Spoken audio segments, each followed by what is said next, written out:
Jadi pada video kali ini aku juga akan tetap membahas metode atau pendekatan yang akan aku lakukan untuk belajar bahasa dalam 7 hari, andaikan ini memang sesuatu yang terdesak atau harus aku lakukan. Untuk blueprint lebih lengkap tentang belajar bahasa asing, mau belajar bahasa apapun itu, silahkan tonton videoku sebelumnya tentang bagaimana aku belajar 5 bahasa secara otodidak di rumah. Oke, langsung aja mulai ke plan atau jadwal belajar bahasa selama 7 hari. Di hari pertama yang akan aku lakukan adalah aku akan dengerin atau tonton video dari native speaker berbahasa Inggris.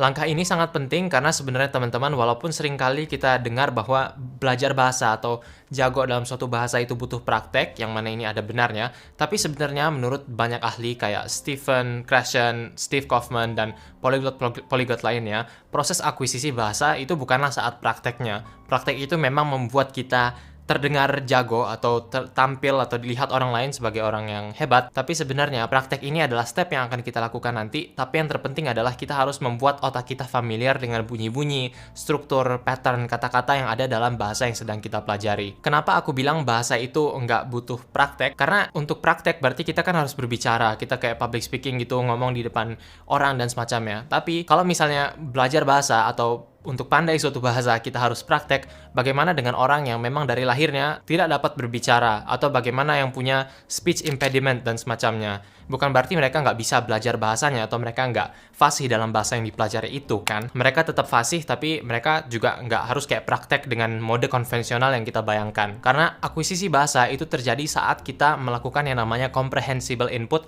atau input yang kita pahami. Jadi di hari pertama ini fokusku di situ, bagaimana aku bisa ningkatin jumlah konsumsi dari konten yang diproduksi oleh native speaker. Kenapa di sini aku tekankan native speaker? Karena kita perlu tahu bagaimana sebenarnya kata-kata itu di-pronounce. Guru-guru yang non-native speaker nanti punya perannya sendiri, tapi untuk saat ini kita emang pengen bener-bener nyerap bagaimana aksen mereka, bagaimana cara berintonasi, ekspresi wajah mereka seperti apa ketika mengatakan kata-kata tertentu. Disinilah kita harus tahu yang aslinya, yaitu dari native speaker.